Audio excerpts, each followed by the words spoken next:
Hello guys, అందరూ Sunday అంటే ఏదో ఒక స్పెషల్ చేసుకోవాలి అనుకుంటారు కదా. సో నేను ఇక్కడ ఏంటి ప్లాస్టిక్ చూపిస్తున్నాను అనుకుంటున్నారా? ఆబ్వియస్లీ మష్రూమ్తో ఏదైనా రెసిపీ చేయమని మా వారు అడిగారనమాట. సో చిల్లీ మష్రూమ్ చేద్దామని చెప్పి నాకు అనిపించింది. నేను డిఫరెంట్గా చిల్లీస్ కొంచెం 15 మినిట్స్ సోక్ చేసి అవి గార్లిక్తో పాటు కొంచెం సాల్ట్ యాడ్ చేసి ఫస్ట్ మిక్సీ పట్టుకున్నాను అనమాట. అది కంప్లీట్ పేస్ట్ అవ్వదు, కొంచెం కచ్చపచ్చగా ఇలా కనిపిస్తుంది అనమాట. తర్వాత ఇంకా కడాయిలో ఆయిల్ వేడెక్కినప్పుడు మష్రూమ్ వేసి దాన్ని బాగా సాటే చేశాను. ఈ మష్రూమ్ సాటే చేస్తున్నప్పుడు కొంచెం నీరు కూడా ఊరుతుందన్నమాట. దీంట్లో మీలో ఎంతమందికి మష్రూమ్ అంటే ఇష్టం జెన్యూన్గా కామెంట్ చేయండి.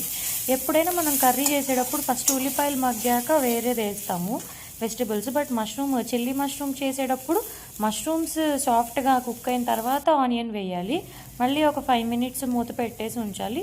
ఆరెల్స్ మీరు సాటే కూడా చేయొచ్చు. ఈ ఉల్లిపాయలు ఇట్లా కలర్ మారిన తర్వాత మనం ఉంచుకున్న పేస్ట్ ఏదైతే మిక్సీ పట్టుకున్న పేస్ట్ ఉందో అది వేయాలి. కాకపోతే నేను ఇక్కడ కొంచెం తింగర్ పని ఏం చేశానంటే కావాల్సిన చిల్లీస్ కంటే ఎక్కువ చిల్లీస్ క్వాంటిటీ వేసాను. బట్ ఇంకొక పని ఏం చేశానంటే మళ్ళీ చిల్లీ ఫ్లేక్స్ కూడా యాడ్ చేశాను. దానివల్ల కొంచెం స్పైసీగా అనిపించింది, కొంచెం కాదు బాగానే అనిపించింది. So more than 3 or 4 chillies అంత వేయనవసరం లేదు.